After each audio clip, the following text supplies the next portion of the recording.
welcome to the Big Footy Podcast 2020. This week we'll be talking about the draft. And by how you going, Brash? I'm well, thank you. Blackie, how you doing, man? Very well, thank you. And of course, Fooey, how are you, sir? I'm not too bad. I'm not too bad at all. So, the draft, ladies and gentlemen, it was a bit of a weird one. And I have to admit, when, of course, the COVID thing broke out and what was supposed to be this big, ridiculous 3-day live festival in person had to suddenly be rescheduled, run remotely by technology. I think they only had 4 weeks to put it all together from memory, or it might have been 5 weeks. I myself was extremely skeptical, and I thought, oh yeah, here we go. We'll have dropouts. The camera angles will all be wrong. Somebody will read out the wrong name. But I know what you guys thought. But I thought it actually went really amazingly smoothly, given how little time they had to plan it. And it struck me as something that everybody needed at that point, given how the COVID lockdown had basically killed off any sport related. It was almost like a big breath of fresh air. What did you think, Boo? I agree. It was just good to get back to something relatively normal at that time. Again, I agree. The running of it was possibly perfect. I don't want to say anything is perfect, especially when it comes to Roger Goodell and anything he touches, but it was really well done. I should add, I'm not endorsing Curtin first draft picks house, but technologically. What do you think, Black? Yeah, I think it was a little bit weird with the whole making a big deal of pretty much every tragedy that had ever occurred in every single player's lives. But I think that was fluid than anything Phil did, though, right? And Brasher, overall experience. I know that I believe you were particularly impressed by one host vehicle. Like, how would you like to be Dak Prescott? Sorry, we got no money. Yeah, but I'll just sit on my $250 million yacht and tell you I got no money to pay you. Yeah, good on you. And I love Bill Belichick's places. Like, I don't know if you've seen the photos of his place, but it looked like he was on welfare. Like, he sat there with his dog. That just impressed me even more, to be honest. That about really the guy. made me like him more. Yeah, Not that I disliked him before, but I could understand why he can't afford it. I thought the dog tore the sleeves off, but maybe that was... And Kingsley's house was pretty impressive as well, yeah, out in the desert. But there you can buy land for $1 an acre, I suppose, so you can afford to get to pay the landscaper. What I liked about the draft is it seemed to focus on, the picks, right? Yeah, and I agree with Blackie. ESPN were really looking for the background stories, given they couldn't do a lot of face-to-face interviews. It ran a lot quicker, didn't it? The draft generally, given how many trades in that there were, it still seemed to run fairly quickly. Or it didn't seem to stagnate like it had in the past. And I know we'll talk about the later rounds later, but we actually even got to see the later round selection. Just on that note, though, I think one of the worst things I thought of the whole draft was the coverage fell behind on the picks, and they obviously had to keep ramping home the tragedy in all the players' lives. So they decided to start putting it in a graphic saying, X person played at X college. His dad died when he was 6 years old, which was a little bit. Yeah. The thing that I guess I'm really interested in the first round, particularly in the Green Bay Packers pick, Fooey. So remember, you got a time limit of 20 minutes to talk about that one. I thought that it was the first year in a bit of a while that I can remember such a really big difference between the team with the most picks and the team with the fewest picks. So the Minnesota Vikings, of course, had 10 picks, and the New Orleans Saints wound up with 4. And that's a really, really big... What did you guys think in terms of the overall balance between teams? Which team do you reckon had the best overall draft? Brash? For a team that played in the playoffs last year, my first thought was, where's Minnesota? And, I'd be interested to reach out to Sven on this one, because he's obviously more on the in with the Vikings than I am. But what are they doing with 15 picks? Surely they could have either traded up and got with 15 picks, given they were in the playoffs last year, they had their starting quarterback. Yes, they lost a couple of key starters, but if I was a GM of the Vikings, I'd have been looking to get 3 or 4 no-brainer starters out of that, rather than clogging up a list with 15 selections. They may end up cutting half of them. Yeah, that was my exact thought. It was like, how on earth, if you only keep all 15 of them, if you're cutting 2/3 of your... What do you reckon, Blackie? Yeah, it's a bit of a head scratcher, unless they do intend to cut a lot of dead wood out. Or I think potentially another factor, I suspect it was harder to execute draft day trades given the whole backdrop. And I also think people were probably less inclined to move up and down for players given they hadn't had the opportunity to work them out and have pro days. So maybe that factored into it. They didn't have a market for all those picks. Boo? You know, I like having lots of draft picks. You just revealed your fantasy football strategy approach, obviously.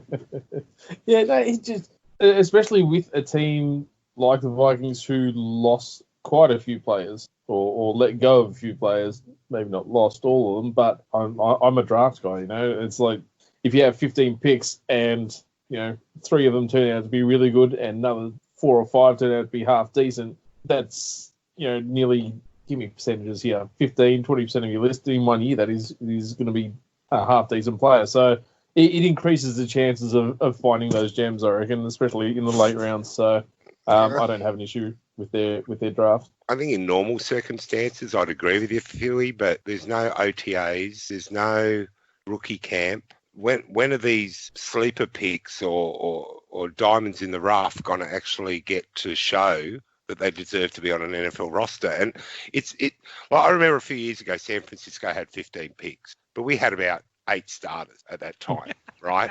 And I think 13 of them made the roster, but we had holes everywhere. The Vikings, I defer to Sven and those guys who follow the Vikings a lot closer than me and understand the depth of their roster better than I ever would. But it just seems like it is unlikely for a team that went to the playoffs, have an established starting quarterback. Clearly, they had issue at cornerback, and they need another wide receiver. If I was their GM, I would have gone all in to make sure I got 3 or 4 starters at those positions. Lay down I would have made sure I got wide receivers in. I think they did get one wide receiver in the first couple of rounds, but I would have made sure they stitched up that cornerback position as well. 2 of the first 4 picks were corners for Minnesota. Yeah, I don't know what the rest are going to do, but maybe they could have got into like the first half of the. I don't know. I would have tried to definitely get into the first half of the first round and pick up one of the. You know, there were the 3 standout wide receivers everyone was crowing about. I would have probably moved to heaven and earth to get one of those guys. You know, CB Lamb actually fell to 17 or something and landed in the Cowboys' lap. I would have made a move to get that guy and probably try to get another pick in that first round to get a cornerback. The really interesting thing for me is they only took, out of those 15 picks, the balance was 1 7th round quarterback, 2 wide receivers, and everybody else linemen or safety. So they seem to have decided that they wanted to go with quantity to beef up their offensive and defensive lines, having gotten 2 good cornerbacks or what they thought were reasonable cornerbacks in the first 4 picks. They then basically just spent the whole rest of the picks on linemen. And you know, picking up Blackie's point about not being able to see guys do their actual combines and, you know, pre-draft workouts and stuff like that. Maybe that played into it. Maybe they thought they were safer going the linemen, but of course they didn't realize that the buffet was going to be killed off, did they? And it's interesting to the point Brash raised about, you know, if you do have 15 picks, do you use them as trade capital to try to move up and then try to get 3 or 4 excellent players? Or do you take the route that the Saints did, where they basically only had 4 picks, but they went all in on their specific needs with those 4 picks? I'd say, just thinking about it more, I think it really be hard to get rid of those picks. I think as the draft progresses, you know less and less of these players, even more so without the pro days and being able to work them out or even interview them face-to-face. But also outside of that, even trading them for draft capital next year, I think would have been hard because you don't know what this season of college is going to look like. You know, are players going to nominate for the supplemental draft? Are we even? It's a pretty uncertain landscape from that perspective, and it wouldn't surprise me if that made them a little bit reluctant to trade. Yeah, I think that's more than reasonable. I've actually just been looking at a team I do know a little bit more about, like the 49ers. Like they were marked down because they didn't get a cornerback, as an example. And then, you know, I remember Lynch, their GM, saying, well, unless you're going to draft someone better than you already got, why bother? And I just look at, okay, they've taken Gladney and the other one was Danziger. Like, I just think they could have gotten an elite blue chip cornerback because that's what they really needed. They were playing defensive backfield last with one hand tied at one stage. And I just thought they could have, you know, why get 2 backups when you probably could get a definite starter? And these guys, again, with the limited off-season they're going to have, how much development and readiness are they going to have to start in the NFL come September? For me, it was a head scratcher. Other people like Fuey would just say, if you throw enough darts at the dartboard, you're going to hit a bullseye eventually, yeah. So and that's reasonable as well, that approach. Certainly, that explains both Fui and GG's approach to fantasy drafts. Oh, do not put me in the same boat Lumped there, in please. It's fair. I think half the time GG actually thinks the point scoring system of fantasy football is how many trades you execute as opposed to what happens to the actual team you roll out. I think the point system for the fantasy football comps are whatever he decides on a whim at the beginning of each season. Poor GG. Blackie, what was your best pick first round? What was the one that you were most happy as, I guess, firstly, the most obvious, easy pick as a really good player, and then the one that, on reflection, was also surprising? I didn't want to go too obvious, but I probably will anyway. The first one is Simmons, Arizona. I don't think anyone really telegraphed that pick happening, but he's going to be, jack of all trades for their defense. He's probably going to improve it pretty significantly. But outside of that, one pick that I really, really like, he kind of went out of favour in media circles as we approached the draft, but Andrew Thomas ended up going a lot higher than quite a few people think. But I suspect it was just one of those things where the other left tackle probably just gathered a little bit of steam, and he just kept doing what he's doing and probably didn't do anything wrong throughout the whole process, and his draft capital reflected that. I'm going to go even more obvious. I'm going to say Jordan Love. No. Jordan Love. Whew. Deep breath. I'm going to say Joe Burrow. I love him as a quarterback. I reckon he's going to be amazing. It was obvious, but yeah, 10 years from now, he's not probably not as good as, say, no pressure on him, as Mahomes, but he'll be that little bit below, but above everyone else. So let me get this straight. The bloke that last week said that Phillip Rivers was not in the NFL Hall of Fame caliber thinks that Joe Burrow. What has he done? He hasn't even won a freaking AFC Championship game. But Burrow's going to be so much better already. Okay. And neither has Rodgers, to be fair. He's won 0 AFC games, and I suspect you think he deserves to be in the Hall. And I would preface that with yet, because I suspect he'll probably end his career in another team, so there's still time. Oh, we're going really low tonight, aren't we? Take my knees out, just chop my head off next time. Doesn't matter. He'll make them better. He'll make everyone around it. He'll make the whole freaking state of Ohio better. Think Brash. I agree with both my esteemed colleagues at. Is there someone else here? Two of the best picks. But I agree. Joe Burrow. I think he's going to be a star. I think, given who I follow, he couldn't have ended up in a better place, right? He's as far away as possible from being on the 49ers schedule. We only see him once every 4 years. That's good enough for me going forward. On the other hand, I'm a little bit worried about having to face the Erasers now twice a year. I think he is the standout best defensive player in the draft. You got to be CeeDee Lamb ending up in Dallas is probably the best value pick in the whole round, I think, for where he went, given he was, there were people talking about him going top, being, the first receiver off the board at one stage. But of course, Vegas did him a favour doing what they do normally. Yeah, they were probably the three standout, I think, the guys that went to the best places, quality picks. Now, there will be other guys in that draft that come out, and, I'll keep looking at Jerry Jeudy as well. I think he'll have a great career as well. And I reckon, even our own boy, Ayuk will be the key. If there's one thing the 49ers have assembled, it's a team of yard after catch monsters on their roster now. And, they're going to be an interesting team to play going forward. Yeah, I think those three picks are the ones that stood out the most for me in the first round. Just on the Burrow and, his offensive line, I think it's worth remembering that they also picked Jonah Williams in the top 10 last year, and he missed the whole season. So they're essentially getting a franchise quarterback and a top 10 left tackle. So, it's not all doom and gloom on their line. No, that's right. It's I think a lot of people are too quick to write. They're quick to say, I'll take 2-3 years to develop, to see what a draft's like, and then they quickly forget the players you picked the year before. So, that's a really good point. I thought there were some other head scratchers about both how far some of the wide receivers dropped Like, for example, the Jaguars being able to pick up Chenot at 42. That was a bit of a surprise to me because I thought he was going to go higher. Same thing with, Pittman and T. Higgins even getting into the second round was a surprise. Did that reflect the fact that it was just a really super deep year for wide receivers? Or perhaps that because teams hadn't had a chance to pre-draft workouts, they maybe weren't as confident spending the first rounders to players? I think one man's gold is another man's trash at the end of the day. Like, you got a scheme pick as well. Again, without harping on the Vikings, they pick Jefferson, I think. Like, is he going to be a slot receiver for them? 110 of his 111 catches have come out of the slot. So is he going to play there, or is he going to be some sort of hybrid tight end? So everyone has their own view of what's going to work for them, right? Ruggs was very much a Raiders pick, quickest wide receiver of the lot.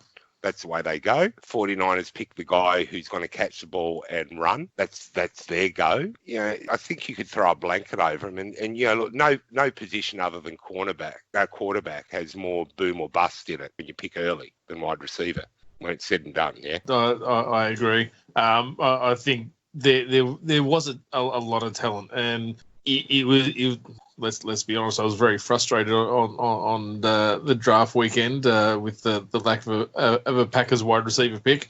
Could have taken any one of them in the first 3 rounds, and it would have been at least a decent pick, and definitely not a waste of a pick. Obviously, not everyone is guaranteed to be a star, but yeah, there was a lot of talent there.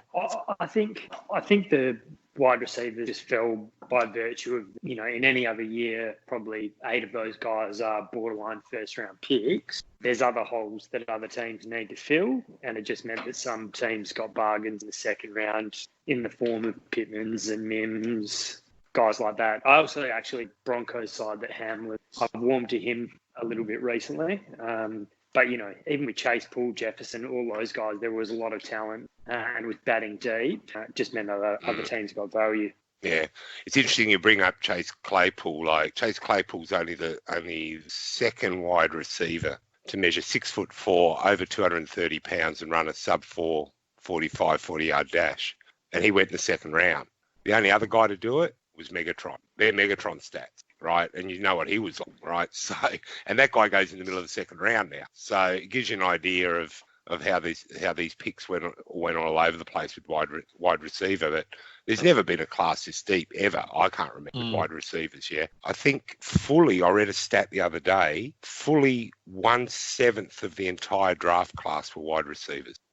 So over one entire round was spent on wide receiver. Some teams the Packers took none.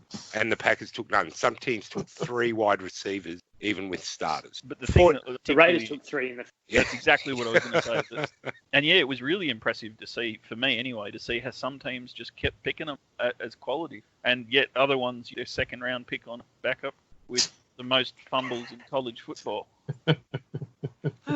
For me, the 2 value picks around two that I would mention, only because I think they were actually the best of the whole first 2 rounds after Chase Young. I mean, for me, Chase Young is the standout player of the draft, and I'm regarded as that in 10 years' time. But I thought Denzel Mims dropping all the way down to the end of the second round was amazing. He's going to have, as long as Darnold stays upright, he's going to have a brilliant start to his career, I reckon, in New York. And the last pick of the second round in Jeremy Chin, just an outstanding safety. Would have loved Philadelphia to pick him up with their second rounder. I think he's going to have a big impact straight away. I actually think I wasn't a fan of for the Raiders, but I actually think will end up being their number 1 receiver from this draft, and I think Ruggs will just end up being a field stretcher. Outside of that, I actually think Keyshawn Vaughn will probably get quite a few snaps for Tampa Bay. I think that was a reasonable pick. I don't know if Rojo's the man, although it's interesting because he's still extremely young. Outside of that, I think it's hard. I think there was a lot of depth in the running back with DJ Dallas going to Seahawks. But other than that, I mean, 4th to than ever, was a crapshoot. I think probably the most interesting was probably Jake from the Buffalo Bills, only by virtue of what he did subsequent to the draft. Controversy embroiled him. To Blackie's point, if the scouts couldn't get a look at these guys, then what hope did I have, right, to know whether they're going to be any good? I think, I agree. I think Brian Edwards will be the Raiders' best wide receiver going forward when all things are said and done. The guy that really intrigues me is this, and I'm sorry to sound like a real homer here, but the guy the 49ers took in the 7th round, the wide receiver there, that is just an absolute animal that's been suspended and stepped on players' heads and led the entire FBA in yards after contact, not yards after catch. So I'm really interested to see how some of these. I just want to see some of them play. I hope everyone makes a big deal about shortening the preseason, but has the preseason ever been more important as far as the exhibition games for these kids that are getting drafted that have no rookie camp, no OTAs? They're literally going to run straight out there after 2 weeks of camp in a uniform and be playing for a career. So, yeah, I don't know. There's not many. I'm not the expert on the later round picks on the sleepers and the guys that I think are going to make a mark early. Yeah. So that was Juwan Jennings, the gentleman that perhaps has some slight anger control problems. I should know because I already got his tattoo. So I won't get a jersey of him yet. I won't do that to the kid. I was just going to say, you don't want to jinx him completely. No. You'd have to get it made bespoke, I think. With Velcro numbers. I was just going to say if I could make the name Jennings out of the word Kaepernick, if I could rearrange those letters.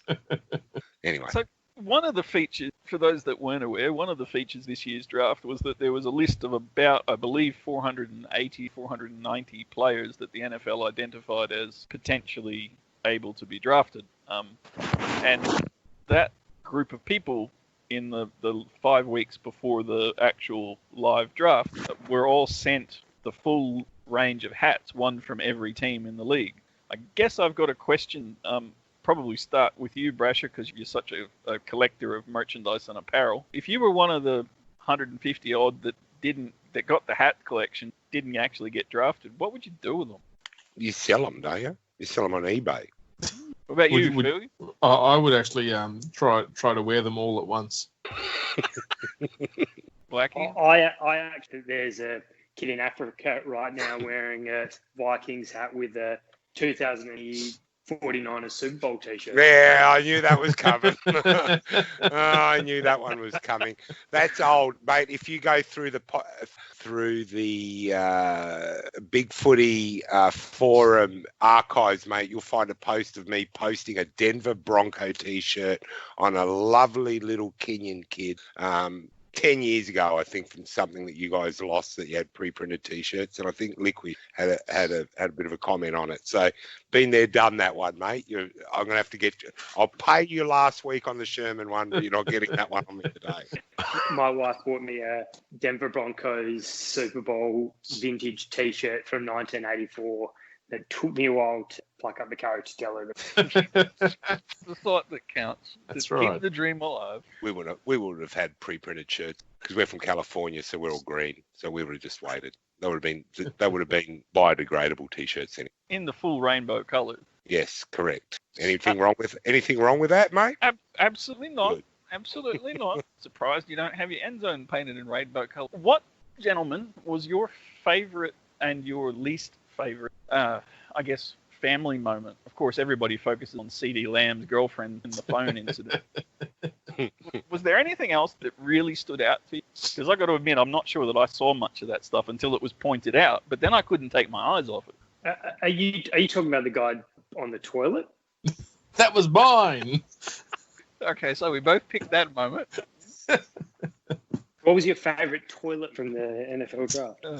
No, I thought it was pretty good to get a look inside the coaches, to be honest. I think a personal low light, bucking the trend, was when Goodell had clearly had enough and had his feet up on the table and just wasn't taking it seriously anymore. We've all been there, though. We've all been there. I said it in the thread, but why was he not in the Hugh Hefner bloody gown, with a pipe? Pipe. Had to have happened. It was just made for that. He's made for that. That was my biggest disappointment. But noted. We'll fix it next year. Brash, what did you, I guess, apart from your obsession with Jerry Jones's yacht? How could you not be? Look, being introduced to Bill Belichick's dog Nike was a highlight for me. If there's any other proof that you need that the AFL copies most things from the NFL badly, it was the Brady Bunch style fan wall behind the draft picks. Yeah, the good old thing that the AFL copied with the live webcams from the supporters' bedrooms. Apparently, they didn't send out any at the Adelaide Crows for the weekend because we didn't see them swap over to that, so they must have had that on Saturday night. That was a low light. I thought it was pretty cringeworthy. After I just don't want to see it. Frankly, I just don't care for that stuff. Yeah, and but I'm one of these people that actually likes the piped-in crowd noise better than the actual crowd. I tend to notice they boo and cheer at more appropriate times on the piped-in noise. Anyway, I enjoy that we've gone being asked what our highlight family moment was to discussing the low light. So to get back to the question at hand, I would say it would be getting a look into Becton, the left tackle for the Jets, home and seeing that his dad wouldn't be out of place on most O-lines in the league. He was a mountain of a man. He was huge. And just impressive at how, I guess my other question for you, in a slightly non-joking way, I struggled a bit from time to time with some of the children and families, especially the coaches, hanging around and kind of mock celebrating when certain picks were made just because daddy happened to be the coach. But then probably 2 days after the draft, I read a piece that I think was by Lynch from your team, the 49ers, the general manager, Brasher. And he pointed out that for a lot of the coaches, that was the first time at this time of year that they'd been in the same room as their family for 3 successive days in the whole month of March or April, because traditionally they're on the road at all the workouts and on the road at the combine and on the road at the actual draft.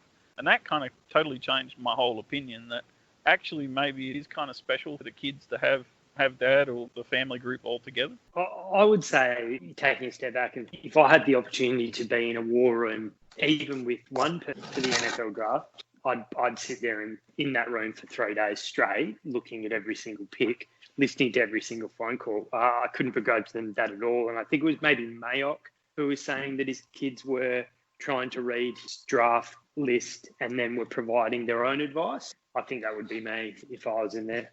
And maybe I'd draft better than the Raiders. Maybe Mayock's kids were making the picks. That might explain their first round. Or Bill's dog. Kidnap Nike, not the footwear, the dog. I'm not sure the kids would stay in the room for very long though. If they looked over Dad's shoulder and saw the next pick, and they decided to share it on their social media before the pick came out. Four picks. Wasn't it the Raiders who had the whiteboard in the background? Yeah, it was. Yeah. Typical Raiders. Now, you got to ask yourself, was that the real whiteboard or was that a decoy? I don't think it was definitely the real one. Yeah, I don't think the Raiders are that smart, to be honest. I think that probably covers most things off. I was just really impressed with how the Packers just didn't give a shit about anything. Don't edit that out. And Brash? Look, you got a feel for Mr. Irrelevant, don't you? Ty Crowder. He's unlikely to get his free trip to Disneyland because of lockdown. Unless he goes to the basketball. Ooh. Yeah. So you got to feel for him a little bit.